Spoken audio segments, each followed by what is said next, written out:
Video praktik mengajar micro teaching.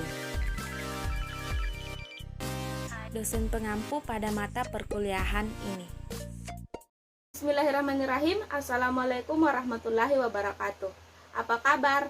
Semoga adik-adik dalam keadaan baik, dalam keadaan sehat walafiat, sehingga adik-adik bisa mengikuti kegiatan pembelajaran hari ini dengan baik. Baik, sebelum melakukan kegiatan pembelajaran pada hari ini, jangan lupa berdoa menurut kepercayaan, keyakinan, serta di tempat masing-masing ya. Semoga apa yang saya sampaikan nanti dapat bermanfaat bagi kita semua. Amin. Sebelum kita memasuki materi pembelajaran pada hari ini, alangkah baiknya kita mengetahui terlebih dahulu apa sih tujuan dari pembelajaran yang dilakukan pada hari ini. Oke, tujuan dari pembelajaran pada hari ini itu ada 3. Yang pertama, yaitu menjelaskan apa yang dimaksud dengan struktur bangunan. Kemudian yang kedua, mengetahui kapan bangunan dikatakan layak. Kemudian yang ketiga, menjelaskan klasifikasi kerusakan bangunan. Sebelum kita masuk ke materi inti, alangkah baiknya kita mengetahui terlebih dahulu apa sih arti dari struktur bangunan.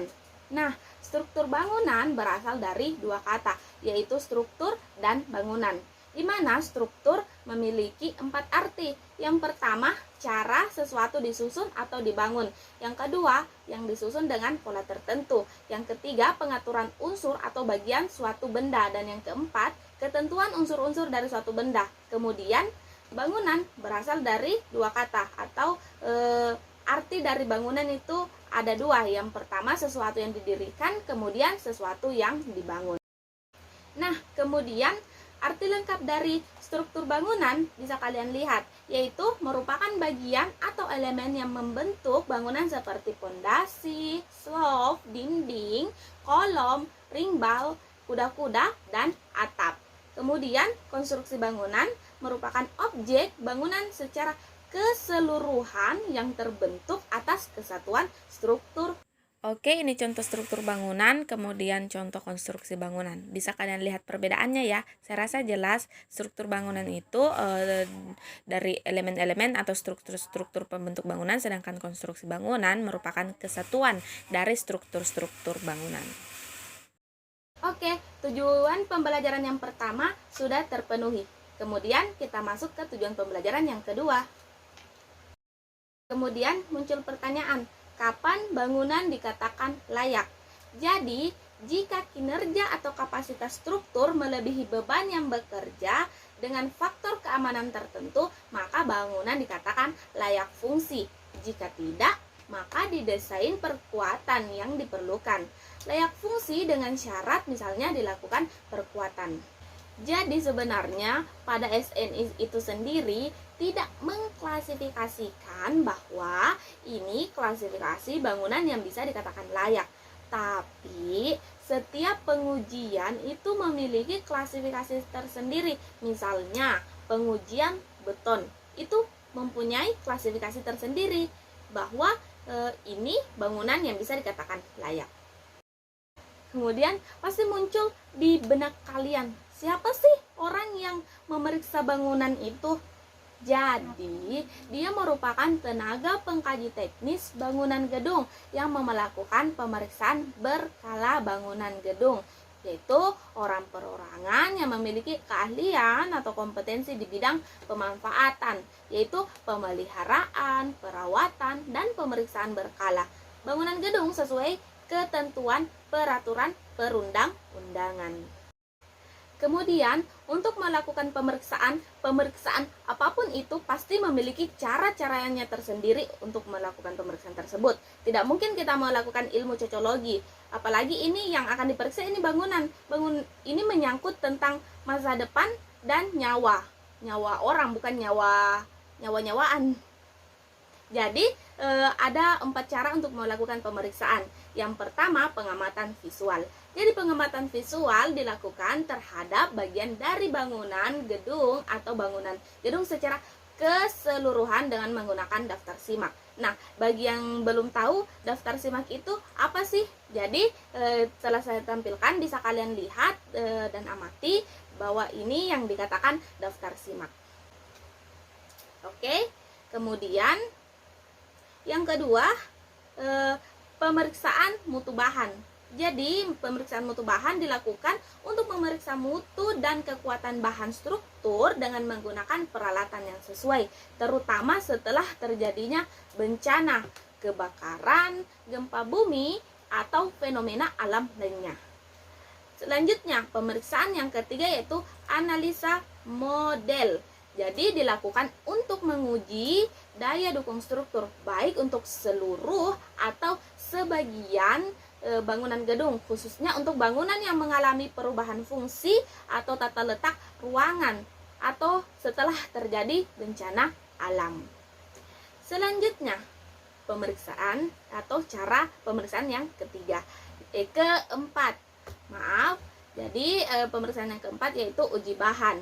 Uji bahan bila mana analisa model dianggap masih kurang memadai atau diinginkan mengukur kekuatan dan kekuatan komponen struktur dan keseluruhan struktur secara langsung, maka dilakukan pemeriksaan dengan metode pembebanan. Nah, tujuan pembelajaran yang kedua telah tercapai. Kemudian kita masuk ke tujuan pembelajaran yang ketiga, yaitu klasifikasi kerusakan bangunan. Jadi, klasifikasi kerusakan bangunan itu ada 3. Yang pertama, kerusakan ringan. Bisa kalian lihat contohnya di sebelah kanan dan kiri saya. Pada sebelah kanan ini kerusakan ringan yang terjadi pada atap, dan sebelah kiri kerusakan ringan yang terjadi pada lantai. Kemudian contoh berikutnya sebelah kanan dan kiri saya yang terjadi pada plafon dan yang terjadi pada dinding. Jadi kerusakan ringan adalah kerusakan terutama pada komponen non-struktural seperti contoh yang telah saya berikan tadi. Kerusakan yang kedua yaitu kerusakan sedang. Bisa kalian lihat contohnya di sebelah kanan dan kiri saya yang terjadi pada kuda-kuda kayu terjadi pelapukan. Kemudian sebelah kiri saya pada plafon. Ya, bisa kalian lihat. Jadi kerusakan sedang ini adalah kerusakan pada sebagian komponen non-struktural dan atau komponen struktural seperti contoh yang saya perlihatkan. Yang terakhir yaitu kerusakan berat. Bisa kalian lihat contohnya sebelah kanan dan kiri saya. Jelas ya? Jadi kerusakan berat itu adalah kerusakan pada sebagian besar komponen bangunan, baik struktural maupun non-struktural, yang apabila setelah diperbaiki masih dapat berfungsi dengan baik sebagaimana mestinya. Singkatnya, jika pada kerusakan ringan yaitu bangunan masih layak digunakan, masih bisa diperbaiki dengan keterangan perlu pemeliharaan. Kemudian pada kerusakan sedang, bangunan itu sudah tidak layak digunakan, tapi masih bisa diperbaiki dengan keterangan rehabilitasi. Kemudian yang ketiga, rusak berat. Jadi jelas rusak berat ya, otomatis sudah tidak bisa digunakan dan itu ada beberapa yang bisa diperbaiki dan ada memang yang sudah tidak bisa diperbaiki. Bisa diperbaiki hanya dengan cara merubuhkan bangunan tersebut kemudian membangun kembali bangunan yang baru di lokasi tersebut. Baik, ini tugas pada pertemuan kali ini dan tugas ini saya anggap sebagai daftar hadir untuk kalian. Nah, jika ada yang tidak mengirim tugas ini, otomatis kalian tidak hadir pada pertemuan kali ini. Nah, untuk pengiriman tugasnya, kalian bisa kirim pada link yang telah saya sediakan di Syam Oke. Lalu jika ada pertanyaan mengenai materi tadi, kalian bisa tanyakan di bawah di kolom komentar. Kemudian jika ada pertanyaan mengenai seputar tugas yang saya berikan, kalian bisa tanyakan di grup kelas WA. Tapi saya rasa tugas ini cukup jelas ya untuk kalian. Oke, sedikit himbauan dari saya. Jika kalian ingin keluar rumah, ingat tetap mematuhi protokol kesehatan. Itu selalu memakai masker, selalu membawa hand sanitizer dan menjaga jarak. Untuk pertemuan selanjutnya, yaitu metode serta alat yang digunakan dalam melakukan penilaian kelayakan struktur bangunan. Jadi saya mau kalian mencari referensi mengenai materi tersebut. Kemudian minggu depan kita akan mengadakan kuis. Jadi kalian siap-siap ya. Oke, sebagai penutup pada pertemuan kita kali ini, sedikit cuplikan dari saya. Jika kamu tidak pernah mencoba, kamu tidak tahu sampai batas mana kemampuanmu. Gracias. Assalamualaikum warahmatullahi wabarakatuh.